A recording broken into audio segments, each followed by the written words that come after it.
The images in the following program are highly sensitive and may be as disturbing to viewers as they were to us. However, we have to show the truth about animal cruelty.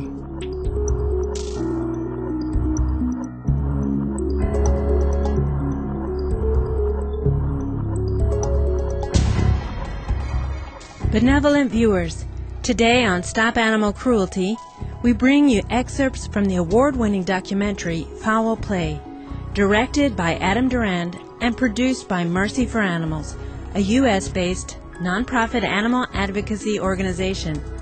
The film, which will be presented in 3 parts, exposes the utterly inhumane treatment of hens by the egg industry.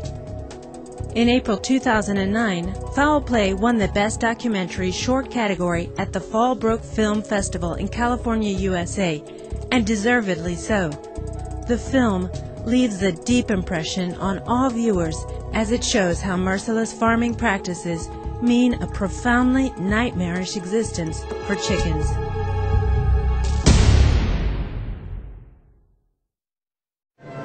We're at Weaver Egg Farm in Versailles, Ohio, and we're in this dugout area where there are trash cans with dead hens in them.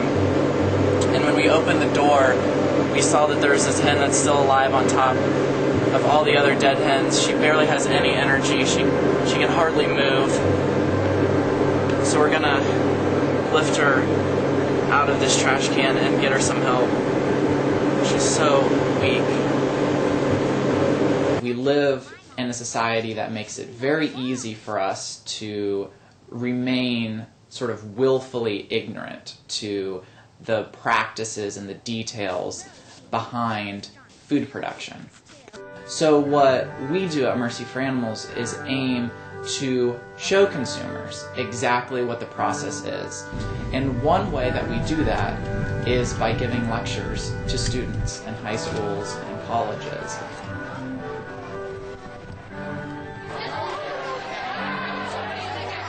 So before I start, I just want to encourage everyone to keep an open heart and an open mind to the information that I'm going to cover. I know that our food choices are something that's very personal to each and every one of us. But I think as consumers, it's our moral obligation to really look at this issue. Most people, when we talk to them about animal cruelty, they don't think of their food choices as being a leading cause of animal suffering. But the reality is that about 97% of all the animals that are killed and exploited in the United States are used for food. Yet these are the animals who typically have the fewest allies, the fewest advocates that are working on their behalf.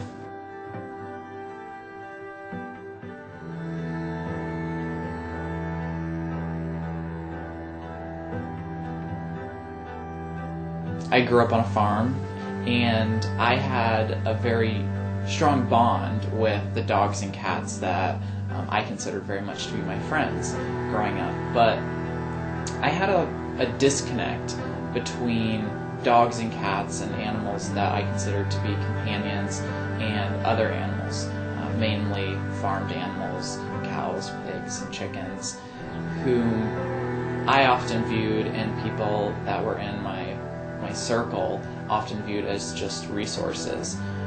We didn't give them the same sort of consideration for the value of their lives as we did for our dogs and cats. How many people in this room are farmers or live on farms?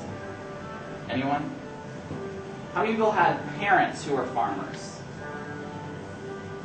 Okay, about 3 people. How many people had grandparents who were farmers? About 60 years ago, there was a huge shift in agriculture, which was at that point primarily run by small family farmers. About 70% of the population at that time was involved in agriculture.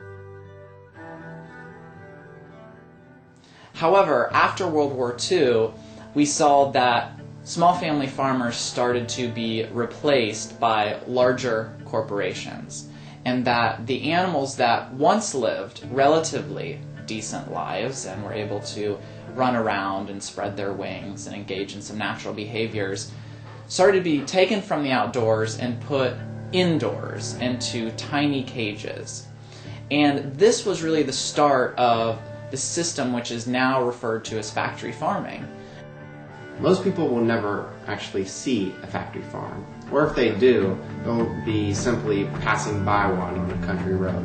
But very few people ever get to see what goes on inside. Consumers have a right to know where their food comes from, and we feel that the animals have a right to have their stories told. Today, animal rights activists showed videotaped evidence of cruelty, neglect, and abuse. They requested a formal tour of the farm, but they were turned down. The egg industry is on the defensive, and tonight 10 TV's Kevin Landers investigates by going behind the closed doors of giant egg farms. It's video the egg industry doesn't want you to see. All of this stuff takes place behind closed doors. They don't want consumers to see what's happening inside of their sheds. We went in and we documented the conditions at the largest egg farms in the state, and what we found at these facilities was just a living